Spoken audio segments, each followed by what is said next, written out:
Donald Trump ने अभी president पद की शपथ भी नहीं ली है कि भारत और अमेरिका के रिलेशंस को लेकर गुड न्यूज आना अभी से स्टार्ट हो गई है। भारत में तो लोकसभा इलेक्शंस के रिजल्ट आने के कुछ ही दिन के अंदर यहाँ पर प्रधानमंत्री शपथ ले लेते हैं, लेकिन अमेरिका में प्रेसिडेंशियल इलेक्शंस होते हैं नवंबर के स्टार्टिंग के आसपास, और जो भी कैंडिडेट इनमें जीतता है वो शपथ लेता है 2 महीने के बाद जनवरी महीने में। डोनाल्ड ट्रंप भी जनवरी महीने में शपथ लेने वाले हैं। ये जो बीच के 2 महीने का टाइम होता है, इसमें अमेरिका का प्रेसिडेंट इलेक्शन से पहले वाला ही होता है, यानी कि प्रेसिडेंट पद के ऊपर कोई बदलाव नहीं होता है। अगले 2 महीने तक जो बाइडेन ही अमेरिका के प्रेसिडेंट होंगे, लेकिन जीतने वाले कैंडिडेट को प्रेसिडेंट इलेक्ट कहा जाता है। और इस बीच प्रेसिडेंट इलेक्ट अपने कैबिनेट मिनिस्टर्स और एडवाइजर्स को नॉमिनेट करके उनके नाम अनाउंस करता है।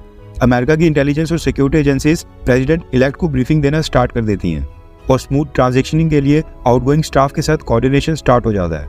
इसलिए डोनाल्ड ट्रंप शपथ तो 2 महीने के बाद लेंगे, लेकिन प्रेसिडेंट पद की शपथ लेने के बाद उनके पहले स्टेप्स क्या होंगे उसके ऊपर डिसीजंस अभी से स्टार्ट हो गए। जो बाइडेन ने तो खैर भारत सरकार को काफी दुखी किया था।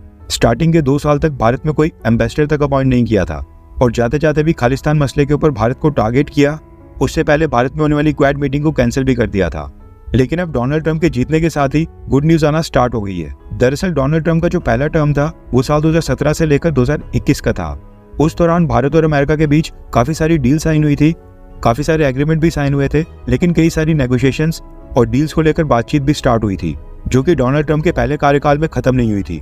लेकिन साल 2021 में जब जो बाइडेन अमेरिका के प्रेसिडेंट बने, वो सारी नेगोशिएशंस और बातचीत बीच में ही रुक गई थी, या फिर नेगोशिएशंस की स्पीड बिल्कुल स्लो हो गई थी और उसके ऊपर कोई भी फैसला नहीं हुआ। लेकिन अब जब डोनाल्ड ट्रंप का दूसरा टर्म स्टार्ट होने जा रहा है, इसलिए अब सारे ऑफिशियल्स दोबारा से पुरानी डील्स, एग्रीमेंट और बायलैटरल रिलेशंस की बात कर रहे हैं। रेफरेंस क्लब की स्क्रीन के ऊपर आर्टिकल का स्क्रीनशॉट है। भारत के फॉर्मर फॉरेन सेक्रेटरी और अमेरिका में एम्बेसडर हर्षवर्धन श्रृंगला सर ने एक स्टेटमेंट दी है, जिसमें उन्होंने कहा कि डोनाल्ड ट्रंप के दोबारा से अमेरिका का प्रेसिडेंट बनने के बाद अब भारत और अमेरिका के बीच फ्री ट्रेड एग्रीमेंट की संभावना और भी कई गुना बढ़ गई है। दोनों देशों को एक दूसरे की मार्केट का फ्री एक्सेस मिलेगा।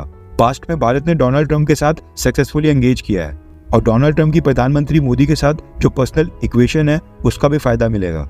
Donald Trump Russia Ukraine war और वेस्ट एशिया में जो कॉन्फ्लिक्ट्स चल रहे हैं उनको सुलझाने के फेवर में है, जो कि भारत की भी इच्छा है, और प्रधानमंत्री मोदी भी उसी दिशा में काम कर रहे हैं। इसके साथ ही इंटरनेशनल एक्सपर्ट ने यह भी कहा है कि डोनाल्ड ट्रंप के जीतने से हम इस चीज के लिए आश्वस्त हैं कि आतंकवाद और रेडिकलाइजेशन, इन दोनों मुद्दों के खिलाफ भारत जो आवाज उठाता है उस पर ट्रंप एडमिनिस्ट्रेशन भारत का साथ जरूर देगा। और ह्यूमन राइट्स वाली रिपोर्ट में जो भारत का नाम बार बार आया करता था, ट्रंप के आने के बाद वो भी कम हो जाएगा। यानी कि मानवाधिकार के मसले के ऊपर डोनाल्ड ट्रंप जो बाइडेन की तरह भारत को टारगेट नहीं करेंगे। उन्होंने कहा कि डोनाल्ड ट्रंप ने अभी कुछ ही दिन पहले ही बांग्लादेश की हिंदू कम्युनिटी के लिए आवाज उठाई थी। ऐसे में उम्मीद है कि भारत के बॉर्डर्स के आसपास थोड़ी शांति आएगी।